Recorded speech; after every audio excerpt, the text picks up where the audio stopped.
Hey, welcome to the Black Knight Nation podcast. I'm your host, Sal Interdonato. The Black Knight Nation podcast is brought to you, as always, by Higher Echelon, a company run by Joe Ross, who's a former Army fullback, former Army assistant coach, former Army officer, and guest on the podcast. Check out our Black Knight Nation YouTube channel. Give us a like and a subscribe. We recently had an interview with Lowell Garthwaite on there that was very engaging. Talk with Lowell, as always. And I wouldn't be talking to Mike Wright, our guest tonight, without that Lowell Garthwaite interview. So appreciate Lowell hooking us up. And Mike, thanks so much for joining us today on a Friday night. No, absolutely. I appreciate you for having me. It's good to see you again. You look the same as you did when I was playing, so it's good to see you. Yeah, I appreciate it. A little gray here and there, Mike, but Me doing all too. right. But we were just talking before we got on, and the one game that we'll talk about for a while in this podcast is the Miracle at Mikey game.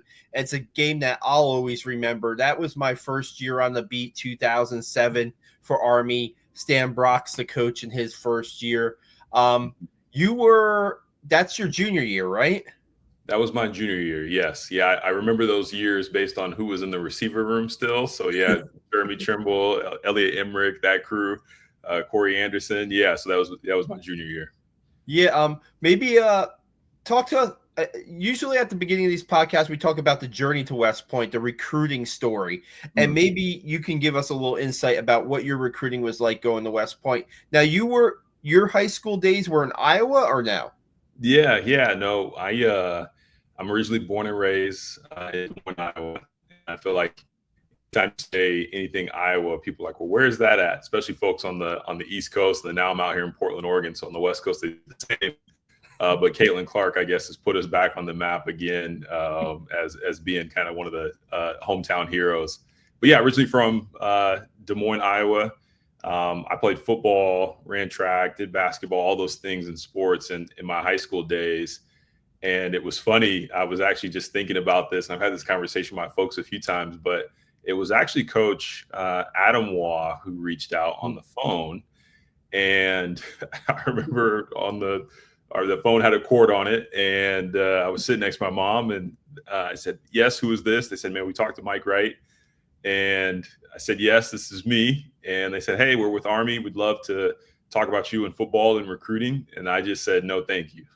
And I said, I appreciate the call, and essentially hung up. And my mom was like, who was that? And I said, it was Army. They wanted to talk about football. I'm not interested. My mom told me very quickly, call them back, apologize, and you're going to go on a visit. And then when you get back, then you can tell them no. And so fast forward from there, I actually went on the visit with my dad, and I was blown away by the campus. I was blown away about the conversation that we had. I actually remember the first time all the recruits came together, they had us read a Sports Illustrated article, and they made every recruit stand up and read it. And I remember I was the first one who started with a couple paragraphs, and it was about graduation rates from other major universities and football programs. And so obviously the point they were trying to drive was like, hey, if you come here, if you commit, obviously the school, you need to want to be here first off. But secondly, you're going to really get something out of this that's going to go beyond the world of football. And that was the visit itself and how much we talk academics. I didn't have necessarily aspirations to play professionally, but I thought I was a decent athlete. And I just remember coming back from that trip with my dad on the phone with my mom, and my mom saying, hey, how was it? And my dad essentially just said, Mike found his people. And I was signed, sealed, delivered from then.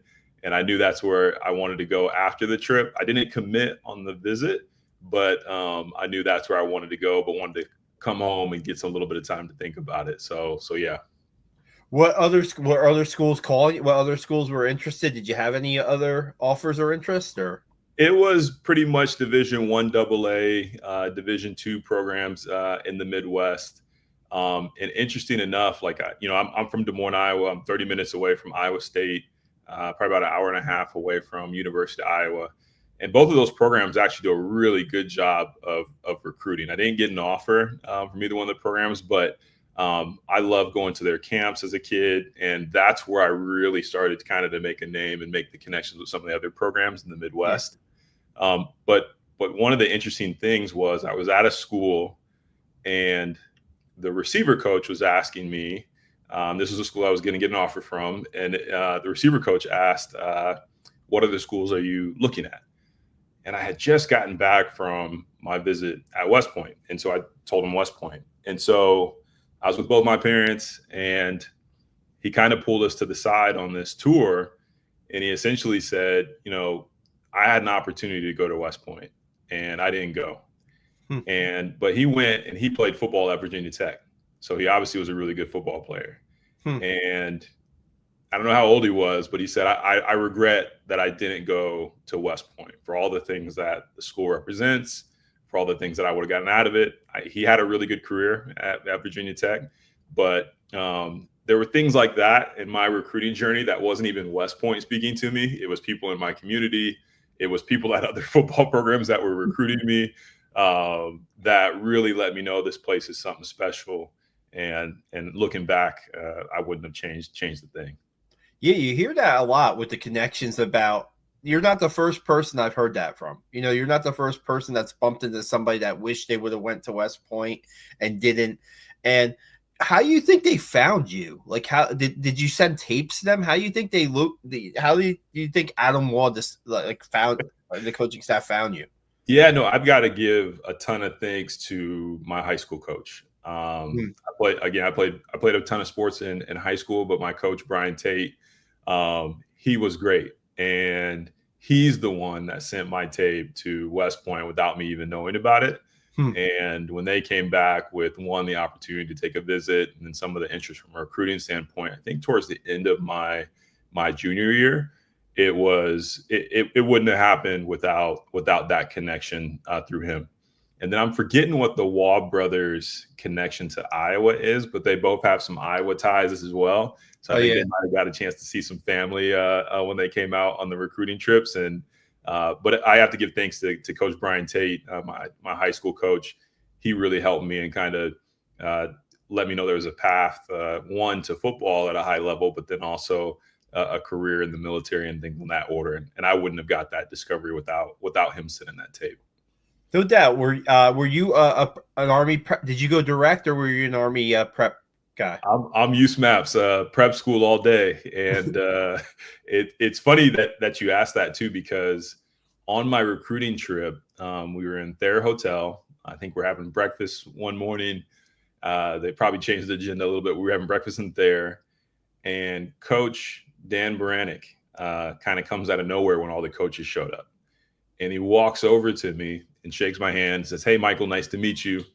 And when the coaches stood up afterwards and they kind of went around the horn just to say what their position was, where they worked, and he said, "I'm Coach Dan Baranek. I'm the head coach down in New Jersey at Fort Monmouth, the USMAPs." And I just remember grabbing my dad and saying, "Oh, Dad, they want me to go to the prep school." And I just remember the conversation because he was like, "Why do you think that? We haven't even had any one-on-one conversations. We just got here." And I was like, the prep school coach knew my first and last name. He came right over to me, and sure enough. We lost Mike for a second there. Am I still here now? Yep. Okay. Well, essentially, Coach Baranek knew my name, and that signaled that I was going to USMAPs. And then a day or two later, they let me know that was the path they wanted me to take. But looking back, it was absolutely what I needed to be prepared fully for West Point, or the best that I could. Yeah, and I guess that's where the bond starts, right? I mean, a lot of the guys that you probably played with at USMAPs, you went through West Point together. And I mean, it's a little bit different, of course, boot camp, Army prep versus, West Point, but you get at least a feel for what it's going to be like. And it kind of separates people, right? The people who are the players and the recruits that want to stay in, and the players that maybe it's not for everybody. I don't know. You didn't have any military background in your family, or no? I had a grandfather who served. I had an uncle and aunt who retired, but I didn't have direct connections. They were all lived so far away. And not that we talked a ton about the military. So I didn't have necessarily firsthand experience from a parent Yeah. or anything from that standpoint. I did have an older brother who was in the Air Force. Hmm. But in terms of like the journey to West Point, everything was brand new to me. Like I really didn't know what to expect. I thought I was mentally ready, but obviously I was not. But the use maps experience, I kind of met some of my best friends who I still connect with today, guys I played football with, and then obviously went to school with and served with. And that community of finding kind of my people very early on at use maps in New Jersey is really the thing that helped me be successful and make it through West Point. That I think the people that I've seen leave the service academies or just West Point in general, it's not that they couldn't have done it. It's really do you find that community and your people kind of early on in your days, and I did, and I was very thankful for that. Nice. Yeah, Steve talks about a lot that, even when Steve Anderson, our co-host, all the best, Steve. He talks about a lot how he has sometimes you have some second thoughts, or sometimes you're calling home and saying that maybe, well, what did I get myself into? Those kind of phone calls. Did you have those, or was it pretty much smooth sailing for you once you found that group that you could bond with? No, I definitely had those moments, and I would say I probably had those moments every year, to be honest. At the prep school, in plebe year, yuck year, and on through. I remember telling myself, hey, I'm really going to think about this from my yuck into Cal year or sophomore into my junior year, and things are so busy, and you're really just getting after either your military training, school, or football. Sometimes you didn't even have time to think about some of what's to come. You're just trying to survive the day or the week or maybe even the month. But looking back, even though I had kind of those moments of thoughts in the moment where I was kind of questioning things, looking back, giving advice to somebody who's interested in the military, interested in service, and wants to play any sport at a high level, or just go to a school that's going to challenge and push you, I would 100% would recommend West Point as a route for anybody. And looking back, there's not a thing I would have changed in terms of decision point on school and location, and then obviously getting a chance to play football as well. Yeah, no doubt. I'm thinking that when you're being recruited by Army, they're in a more of a pro offense, right? I mean, it's Bobby Ross time, right? When you're being recruited. So, yeah. What are your thoughts going in? Did you play something similar at Des Moines when you were in high school at Des Moines, or what was it like as a receiver? Because now we know the receivers in Army's offense, they're blockers first. They're receivers maybe way down the. Yeah. What was it like to be recruited by? You're being recruited by Bobby Ross too, who was a former NFL coach and a very successful NFL and college coach. I don't think I understood or realized the magnitude of like who Coach Ross was when I was there at school. I think it was more after the fact, after graduating, after still seeing him, hearing more stories, or going back and even just watching old games that happened in the league, or watching a Super Bowl when the Chargers are playing the 49ers or anything on that order. Like I don't think I realized like how great of a coach he was until after the fact. And a lot of my coaches, I would say, is the same thing. But I definitely had a pro style offense in high school. We threw the ball quite a bit. Coming into West Point, it was interesting though, because, when I got there, you had, I think Aaron Alexander was a senior when I was at the prep school. And you had Jeremy Trimble, you had Walt Hill, Corey Anderson, Jake Murphy, Mike Costelli, Coop, Bruce. Like you had all these guys that I played behind that were really good. I mean, Trim and Walter in the history books. I think Jake Murphy is too. There was an opportunity to play, but I think the thought process of the offense that we ran, I was really excited about. But we obviously weren't getting the wins at the time that we needed long term for the program's success. Yeah, what's freshman year like for you at West Point? Because you say you're playing behind some pretty experienced guys that have taken some reps. What's that freshman year? It's like a learning process for you, or what was that like for you freshman year? Going through the prep school, I think I had a lot of confidence going in because our offense was somewhat similar to what we ran at the prep versus what they were running at West Point. I also knew kind of the grind of what it was like to be not a full cadet, but being a cadet candidate at USMAPS. I kind of had some of that under my belt.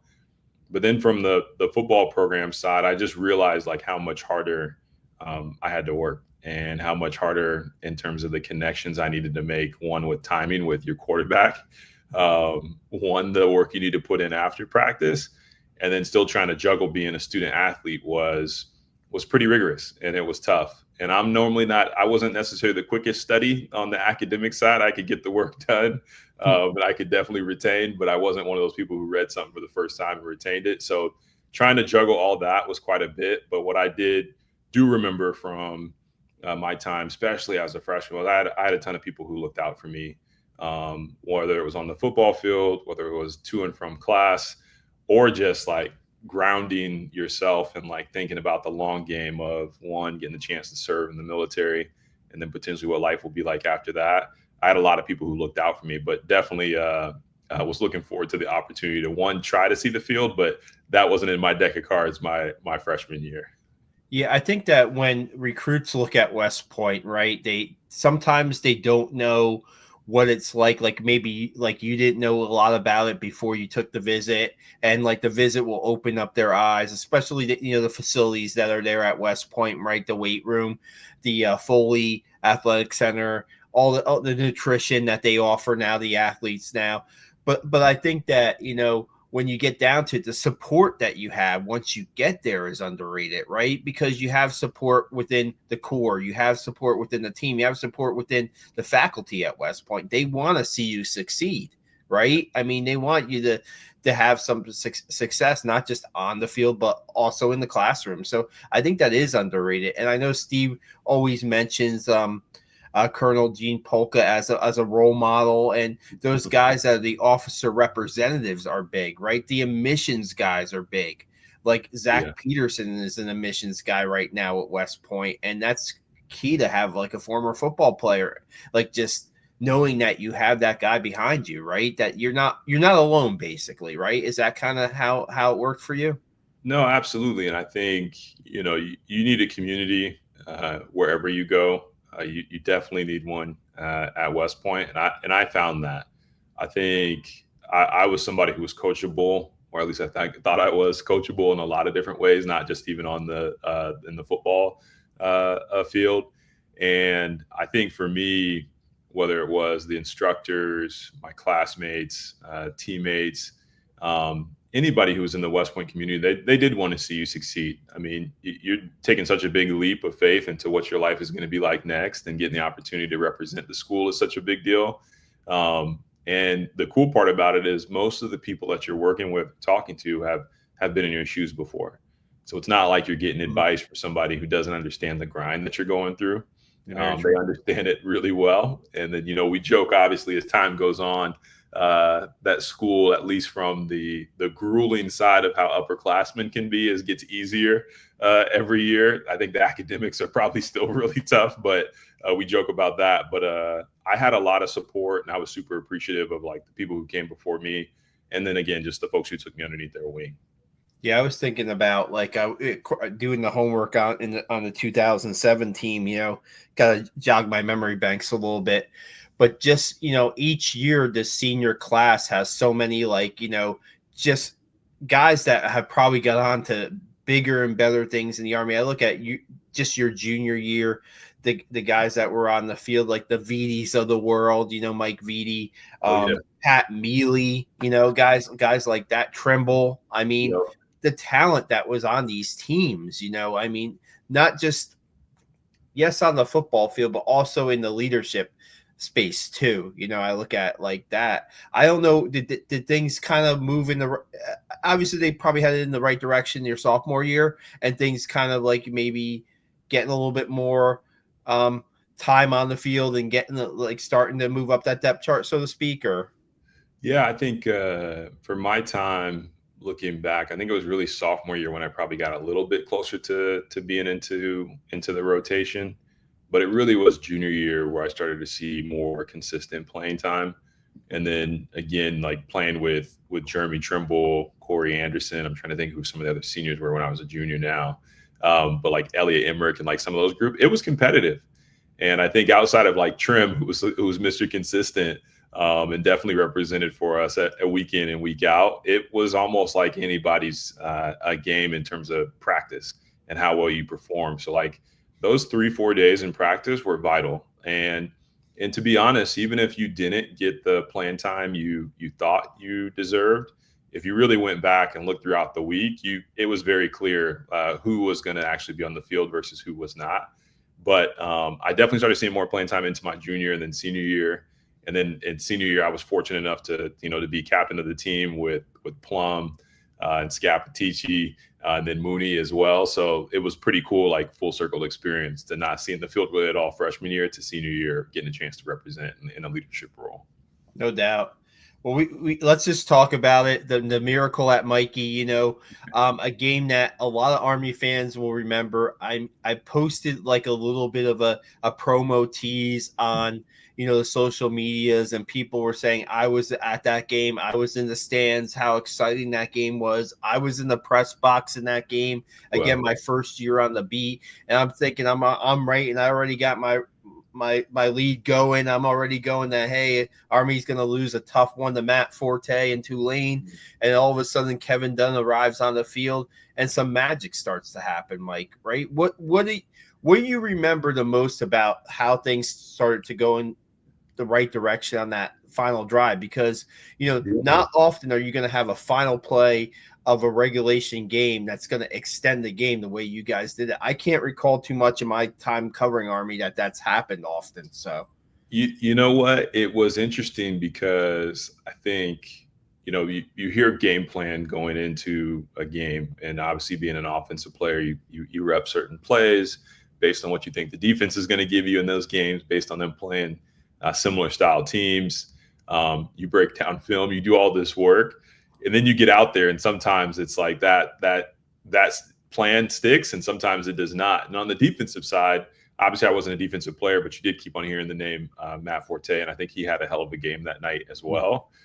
But I think for us, like, if you don't know Kevin personally, and we haven't caught up a ton since, but like knowing him at school, like his personality, whether he was the starter, whether he was third string, whether you had to pull him off the bench or from the concession stands, he's one of those guys that would be like ready to go. And he's, at least from what I remember, he was such a super confident person. And I think the team really fed on that, even though he was a third string quarterback. And it was just interesting because what I remember is, even though you're paying attention to the game, fans leaving. And it was almost like this mass exodus, too, in terms of the fans leaving. And again, we talked right before, but it's a Friday night game. I remember it was on ESPN just because my folks were watching. And I don't think I had a catch the entire game. And I think it was the last 2 minutes or so, or less than 3 minutes. It actually was, I think, that final drive where I got my first catch. I think that was on the sideline. I don't remember what the play call was. I think maybe it was an out route or a comeback because it was right on the sideline. And then Mike Evans caught a pass right over the middle. He took a big hit. And then maybe we ran the ball. I can't remember what the next play was, but then we just went into Rocket. And Rocket, you see the formation even today. It's normally trips to the right or to the left with a point person and two people behind him. And then on the opposite side is a trailing receiver. And it's normally for a Hail Mary play with the trailing receiver, hopefully being able to pick up the scraps when it happens. The funny thing about that, though, was that play never works in practice. Like, never. Like, not even, like, if we did it on air, it would not work. The play never worked in practice. But I just remember the clock running down, and we did just this. I'd have to go back and look at the film now, but I just remember not even really huddling. And I don't remember. I think we lost. Uh-oh.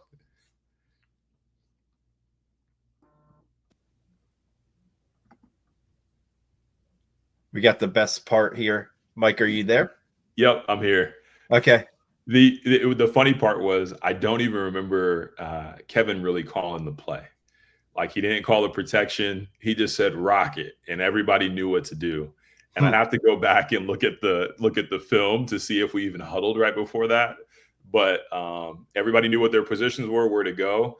And I just remember trying to run as fast as I could to get down to the end zone to try to catch a tip pass if it happened, or hopefully one of the other receivers came down with it. And yeah, it fell into my hands. I knew to drag my feet, and I didn't know how close I was, but I felt like I was in, and I felt like it was a clean catch in the moment. But I think my momentum took me like even outside of the white in the end zone. So I don't know if they looked at replay or just the refs came together, but I do remember celebrating in a pretty dramatic way. But that was, we were down one still on that. So then the field goal is what tied the game for us with Adam DeMarco coming in. And then the history from there, you started seeing a little bit of the fans who were leaving stop, come back in.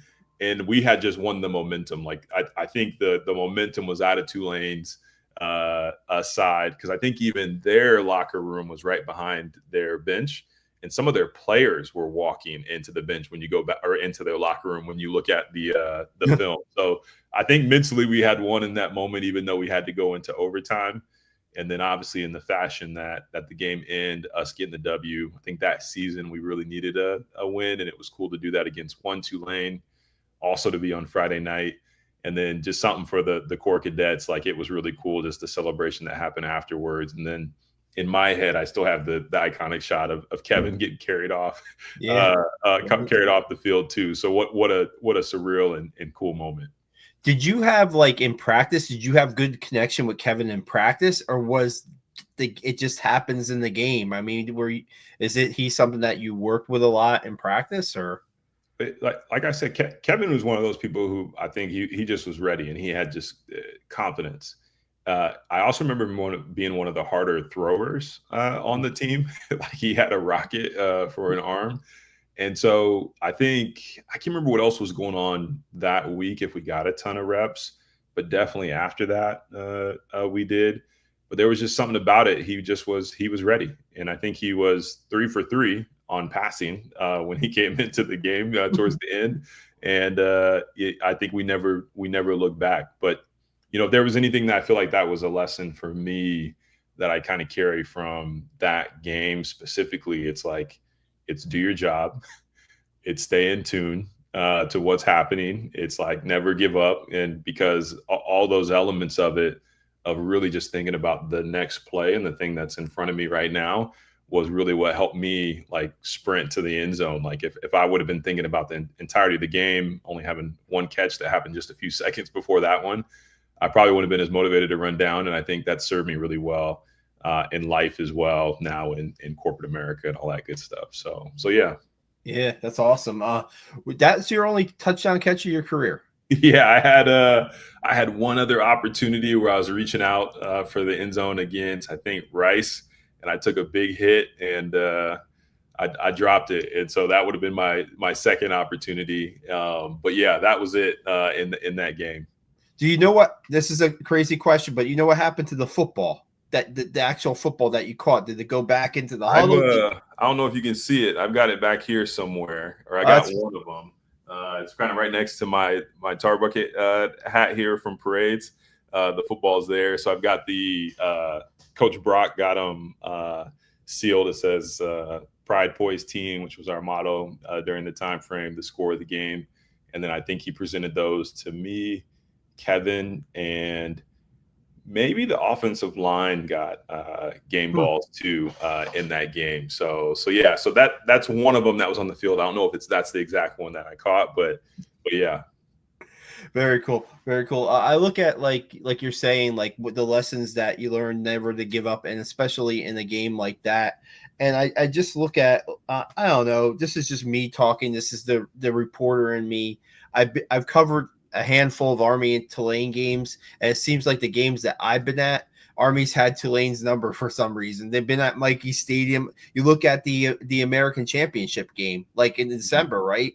Army and Tulane are playing again, and Army gets the upper hand. I think what I was getting to is a little bit of the mindset, right? The never give up mindset and the toughness that you guys had to have in that game, right? And that's stuff that you don't learn everywhere. That's stuff that, I don't know, back when you were recruited, do you think that was a big thing with, like, Coach Ross and then Coach Brock, where I mean, it's West Point, it's Army, right? You don't give up, you don't quit. You play to the last whistle. You play to the last second. You play to there's zeros on the clock. Was that kind of always kind of a thing now for the current team? Was it something like that when you guys played?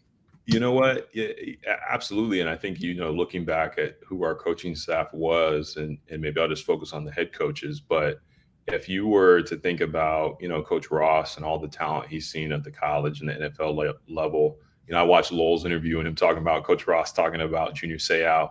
I mean, it's almost like that's kind of a storybook in terms of talking about an athlete who's a Hall of Famer, who's done so much. And then Coach Brock, obviously, for not only from a coaching perspective, but just in terms of him and his siblings who have played in the league for so long. And then it's full circle for me as you think about like toughness and what our coaching staff meant, because I'm in Portland, Oregon now, and I went to the high school that Coach Brock graduated from. And him and his brother's NFL jerseys are hanging in the Hall of Fame there. And it was just a reminder of kind of the talent that was around us. I know Coach Brock probably doesn't get the credit that he deserves in terms of the transition years, but he was a player's coach. Like the players love Coach Brock, and they really liked working with him and being coached by him. And when he spoke, the toughness element of it was something that he wanted to push quite a bit. But again, he had lived that by being in the league for, I think, more than almost 10 years. And then again, it's full circle for me seeing his jersey, his NFL jersey hanging up in his high school here in Portland, Oregon. So yeah, toughness was definitely something that was pushed to us. Yeah, you're being coached by a former NFL offensive lineman. Come on, the toughness is going to be like at the top of the list. And I covered a team. What am I thinking? Of course it is. Yeah. It's Army on top of that, right? And he might have not had the military background, but he certainly had the football pedigree for it. And I feel like, he kind of, with all, this is me talking all due respect, when Coach Ross decided to step down, Coach Ross, I believe, kind of almost handpicked Coach Brock to take over the team. I know he was a great offensive line coach. You probably couldn't get a better offensive line coach than Stan Brock. And then when you have to do that transition to being a head coach, there's a lot. And I mean, the schedule, the scheduling too. I mean, there's games. I'm sure there's games, Mike, where you played where it came down to like maybe a last second or a play in the fourth quarter. You made the one against Tulane. Maybe you didn't make the one. Maybe the team didn't make the one in other games. It's so close. College football is, I hate to say the cliche, but it can be a game of inches sometimes. No, it absolutely is. And I think so even though Tulane went in our favor, sometimes it comes down to one play, but really, obviously you look at the entirety of the game, kind of how the ball bounced, how well we played, did everybody do their assignment? Even the games that I think we lost relatively close. I think, we played Boston College really tough when Matt Ryan was there. We played, you talk about toughness. Like I remember VD got hurt in that game, but like walked off the field. Toughness, I think also, like to go back to your initial question, we had a group of captains and upperclassmen that I think kind of set the tone for us. That is like the underclassmen kind of had no choice in the matter. Even thinking about like to Barrett Scruggs, to VD, and then even like my classmate Mooney. I don't think anybody thinks about anybody tougher than him when we played. But in terms of like games of inches, I mean, we played Texas A&M in the Alamo Dome really close. I think that might have been my sophomore year because I remember Walt Hill was in the huddle still. But we had a few of those, and I think if those games went a different way, I think our recruiting, I think the trajectory of our program, obviously, I think we're where we need to be today. But back in the day, I think we would have got there probably just a little bit faster. But sometimes that's just how it plays out. Yeah. So your senior year, you said you're one of the captains, and what is there a highlight or something that you could pick out your senior year that you always remember and maybe talk about to this day? Is there something that really sticks in your mind? I think there probably wasn't necessarily one thing that stood out, but I think when I looked at who were the other captains and just who were the rest of that senior group, we had a special group, and we didn't get the W's throughout our 4 years that we were there. But there's some of those guys, I think about to today, And I wouldn't put myself in this category, but I'm like, I think they could play on the team today. We had some special talent around us. We didn't stack the W's, but I think for me, it was just the opportunity to, one, be a captain on the team. And at the time, the team made that selection, and the team voted on it. And I think for me, I think even now in corporate America, there's no higher honor than being recognized by your peers. And I think to be selected as a captain was just a moment that was kind of surreal for me, because the captains of the team have always been a big ordeal. I feel like they're etched in history, even if the stat book doesn't necessarily represent it. But I would say just having the opportunity to represent the team every day in practice. I definitely wasn't a rah-rah leader, but there was those moments at times. I'd rather lead by example, but it'd probably just be the opportunity to lead and be nominated as a captain was my biggest mark my senior year. Yeah, two things I wanted to talk about real quick is that the offense moved to more what we see today of Army, more of a run first your senior year, right? So there's a little change there. Stan Brock decided to go to more of a run first. Colin Mooney's, your B back, so to speak. Colin Mooney sets, the single season rushing record that year, has a big year. What was for the receivers? That had to be a little bit different for you guys, right? Because you're going from basically a pro style offense to more of a flex bone, wishbone, whatever you want to call it. Run first. What was that like for the receivers and yourself? You know what? I think the transition initially, as you think about just hearing the opportunity to get the ball less, is definitely a change. You need to kind of sit on that, I think, mentally.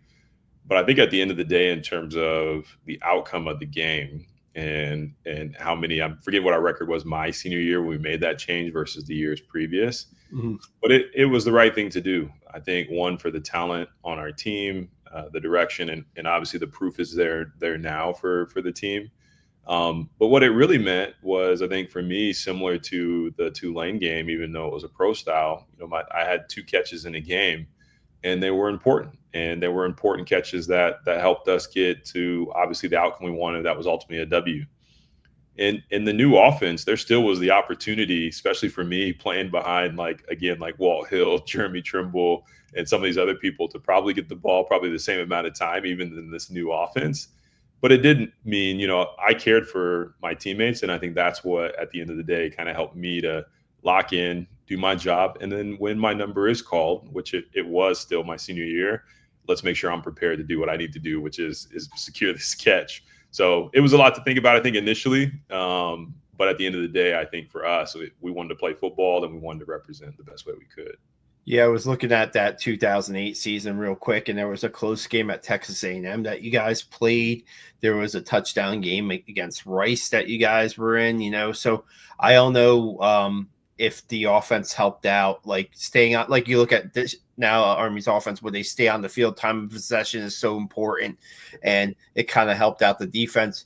I want to say that your senior class, 2 years later, Army brings the winning back to West Point. Steve Anderson, senior year, 7-6, and I have to say that you got you kind of set the leadership from his, like, say, freshman and sophomore year kind of helps, because he is a captain his junior year. But I have to imagine that class, that senior class, that 2010 class that wins the Armed Forces Bowl, the McNarys and the Andersons and the Gans, and we can go on and on about that defense.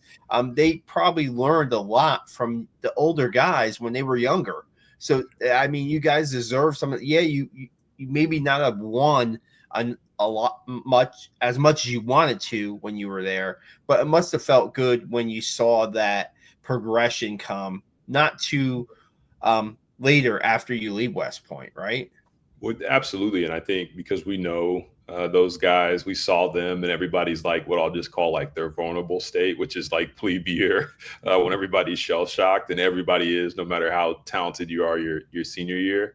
Absolutely. I think there's elements of that where I think kind of my peer group or seniors, and even the folks who came before us, maybe help set the tone, even though we didn't get the W's.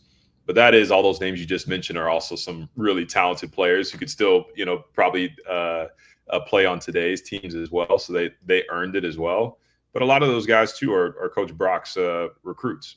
And so those are people that came in under the leadership and the recruiting of the coaching staff that Coach Brock led. So it's definitely always good to see the program get the W's. And as you said, because it was so close to us and we knew those guys, you really felt connected to the program and more than just being a fan. No doubt. What's life for you like after West Point? What was your military career like? And like you said, it helped you out. Being a West Point football player certainly probably helped you out through some of that. So yeah. So I was a signal officer. I thought that'd be a great transition into the military, but then ultimately, if I did 5 years, 20 years into the civilian world as well. And I was fortunate before I jumped into the military, I was one of the GAs, but I went back down to the prep school. Mm-hmm. And then when it was at Fort Monmouth, I know it's at, USMA now, but and it was awesome to start my time there because one, it wasn't that long.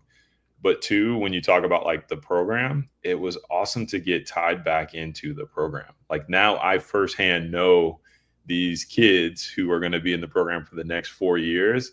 And it was great to watch games and know people like Scotty Williams or Maples or the Crockett brothers. Like it was really cool to be tied back into the program in that way. But I jumped around. I started in Hawaii, was my first base in 25th Infantry Division. So Lowell and I actually had some overlap there. When I first got to Hawaii, I think he actually was deployed. So I didn't know a lot of people on island. I deployed to Iraq. Uh-oh, did I freeze? Yeah, you were talking about you and Lowell serving together in Hawaii. Yeah, so when I got to Hawaii, Lowell was stationed there. I think he actually was deployed at the time when I showed up. I got the chance to deploy to Iraq during Operation New Dawn. So it was like the first time we're pulling out of an operation, which was very interesting and a lot of uncertainty. And then I had the chance to come back to Hawaii, where I was an XO and a battalion commander for HHBN and 25th Infantry Division, which was a great experience. Obviously, Hawaii is a great location personally, but it's a strategic location. You're most likely going to deploy if you're based there. At least that's what it was when I was in. And I learned a lot. And I had the opportunity to join a unit that was on and off the patch chart. That was their third deployment in 6 years. So that's obviously a really rough experience for the families of the men and women who were serving. But at the same time, they were a very seasoned group and organization. And to do something that the Army typically hasn't done too well, which is withdrawing from countries. In Operation New Dawn, it was great to be with them, and I couldn't have asked for a better location to be a platoon leader and then an XO as well. Did you, after 5 years, how long did you serve in the Army, and then when did you know it was kind of time to move on to the civilian life? Yeah, so I did just over 5 years. I actually finished my time working in admissions. So that was in my fifth and final year. And it was some of the most rewarding work that I had the opportunity to do, to talk to young men and women who were interested in the military, but maybe need to learn a little bit more about West Point. And I had the chance to travel up and down throughout the Northeast and Great Lakes region and really represent the school, but also talk about the admissions process. But I knew it was time for me to transition, I think, for the things that I wanted to get out of, one, West Point itself, but then the military, in terms of leadership, in terms of refining discipline. I felt like I was somewhat disciplined before I got to the Army, but definitely was more so on the transition out. I met my wife on my way to Hawaii when I was stationed there, and was married right before I started the admissions job. And it was scary getting out of the military, because for the last 10 years, and for me, that was the prep school, West Point, and then 5 years of service, everything kind of felt planned out. Mm-hmm. And now for the first time, I've got this big world that I need to go explore and figure out what I want to do. But also being married, and we're expecting our first kid at the time. This was roughly 10, 11 years ago now. It was scary. But I was fortunate enough that I found a great company, which was Nike. And I grew up a Nike kid. I I love the athletes. I love the product as a kid. I don't think I owned any other brands when I was younger. And it was interesting because when my wife is from Oregon, but when we decided to move to Portland, I used to just go out to Nike's campus. And I used to just sit in the cafeteria to try to get a feel for the vibe, the culture of the organization. Again, I knew the product, I knew the athletes, but I knew nothing about corporate America. And I just leaned on my network. I leaned on the West Point network for the folks who were in Portland and the broader part of Oregon. I leaned on the Nike Military Veterans Network, which we have a network for veterans. And I met some Academy grads and West Point grads. And then it just worked out for me that everybody that I did informationals with in the city of Portland, no matter what the organization or company was, when they asked, what do I want to do? I said, I want to work at Nike. So I probably excluded myself from getting offers at their companies. But Portland is one of those cities where everybody knows somebody who works at Nike, just because how large the organization is. And it just played out for me that in that informational roadshow that I was doing and introducing myself, but just being hungry to learn and say, hey, I'll take whatever I can get. I got it connected through what we now call our resilience department at Nike, that essentially is the backbone for all things security, business continuity, some of our investigations work. And I found a home really leading some of the work through supply chain security. So I didn't know that was what it was going to be initially, but super fortunate that I found the company that I've been with for 10, just hit 10 years. Wow. Since getting out of the military. So I'm really excited about that. Very, very cool. I was going to ask you a little bit about, you look at like the team that you were at West Point Army football, then you got the team, the big Army, and now you're at Nike, which is, one of the bigger corporations, I'm guessing, when it comes to, athletics, shoes, clothing and stuff. That common is there a common thread through all them? I mean, I guess, like you said, like what you learned on the football field, do you still take those to this day? Like, are there everyday things that are going on in your job at Nike? You look back and maybe think about some things that you learned at West Point or maybe in the big Army? Well, I think now I think of more of my work as being competitive and competing and being at a place like Nike. There's obviously a lot of sports analogies. We lean on a lot of quotes from our athletes. And we as a corporation are in a fight for market share.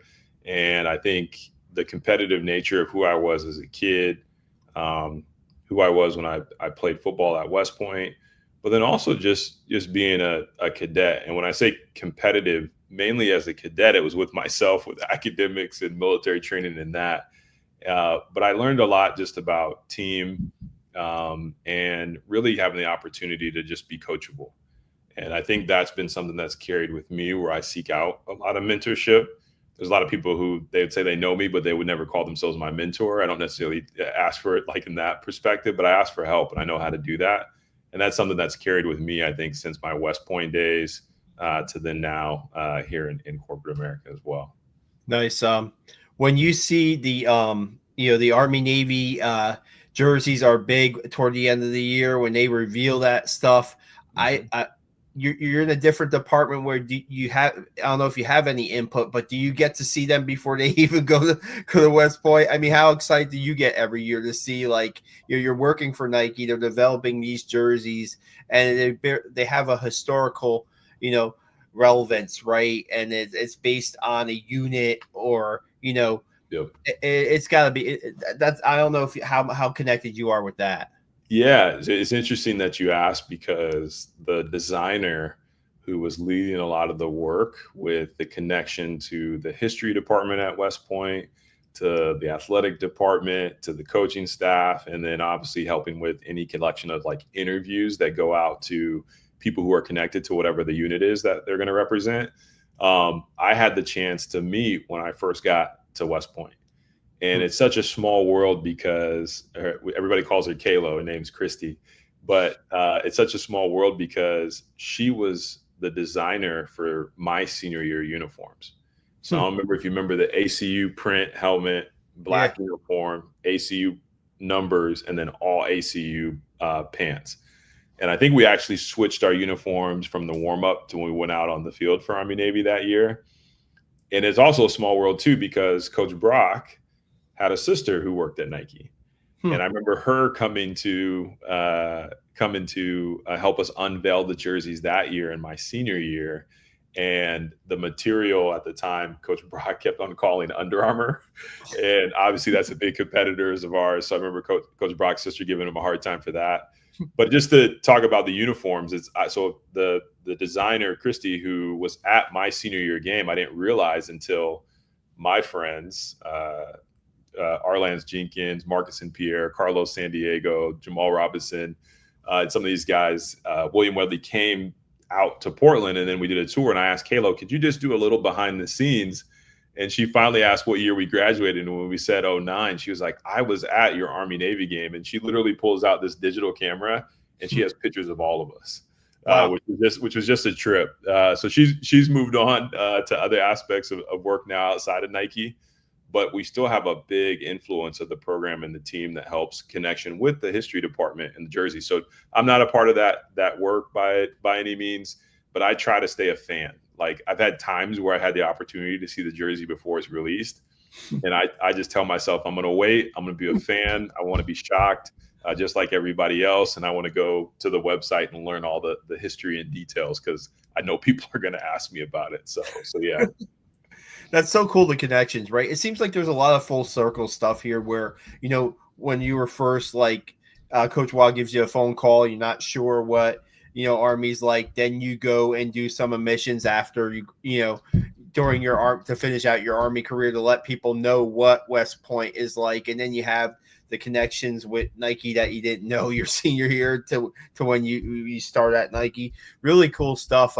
Is there anything that maybe we didn't talk about, Mike, that you'd like to get out there? I mean, maybe about just, what life, did we miss anything about West Point? Did we miss anything about, life after West Point, maybe that you'd like to add before we go? You know what? I think the biggest thing for me was, I just think I didn't know what this thing West Point was when I was a high school kid, and definitely not before that. But again, as we said, like, kind of getting the opportunity to take the visit and see this place, like, looking back, I was so nervous about taking that opportunity, leaving home, being a kid from Des Moines, Iowa, and then all the way out in New York.